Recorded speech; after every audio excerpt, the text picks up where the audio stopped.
Bu uyimiz 600 ming dollar emas, narx qancha deyapsizmi? Narxini men sizga uy ichiga kirganda narxini aytib ketaman. Bu uyimiz bitta ko'ring. Mirzo Ulug'bek tumani Nikitinada joylashgan 1.9 sotuvda akalarimiz shunaqa chiroyli uyimiz churib qo'yishgan. Mana fasad qismlariga e'tibor berasizmi? Uyimiz neoklassik va hamda high-tech uslubida birlashtirilgan uyimiz bo'ladi. Mana bu yerda ko'rasiz, vodopadlariga chiqib ketgan. Haqiqatda uyimiz bitta like bosishga arziydi. Yuringlar, ichkariga kirib ketamizda. Bismillahirrohmanirrohim deymiz. Shuni oyog'ini yechib, shuni sizlarga ko'rsatib boramiz. Bu akamiz bor, esinglarda bo'lsa 700 ming dollarlik bitta uyni ko'rsatganmiz. Bu uyimizni o'sha akamizni, ya'ni bitta proyektlar bitta, mashinadan bitta ajratib olsanglar bo'ladi. Akamiz shunaqa yashil hududlarni shunaqa sevar ekanlar, mana buni ko'ryapsizlarchi. Hozirdan bitta like bosib qo'ying. Buni podvali, uni alohida deyman. Hozir shuni birinchi qavatini shuni ko'rsatamiz, podvolga uchib ketamiz. Uyimiz ikkinchi qavatga chiqib ketadigan zonasi. Uyimiz 4 uruvendan iborat bo'ladi. Podvol birinchi qavat, ikkinchi qavat va mansardning zonalari ham qilib ketilgan. Sizlarga bitta ko'rsatib o'tamiz. Bu yerda endi bizda o'ng tomonimizda oshxona mebellari hozir qo'yilyapti. Oshxona mebellari ko'ryapsiz. Oshxona mebellari qo'yilib ketyapti hozir bu yerda.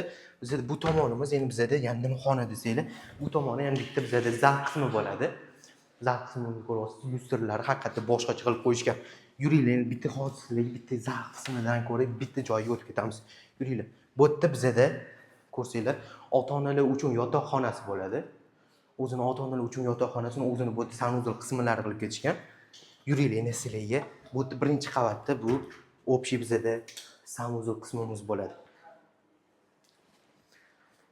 Yuring endi sizlarga videomiz sal uzun bo'lib ketishi mumkin, lekin rozi bo'lib qo'ying. Hozir podvol qismini ko'rsataman. Yuringlar. Uyimiz podvol qismiga tushganinglarda bizda bu kinoteatrning alohida zona qoldirib ketilgan. Ko'rib oling bitta joyini. O'zini alohida kinoteatrning zonasi va bu tomoni bizda spa zonalari qo'yilib ketilgan. Yuringlar, sizlarga spa zonalarini ko'rsatib boramiz. Shuni chiqqaninglarda bu bizda o'zini basseynimiz qo'yilib ketilgan. Ko'rasiz, spa zonalar alohida joyimiz va bu yerda bizda razdevalka xonasi va o'zini sauna qismlari ham qo'yib ketishgan. Uyimiz narxi qancha deyapsizmi? Narxini boshida aytib o'tganimda, narxi oxirida aytaman dedim. 590 ming dollar deyishyapti.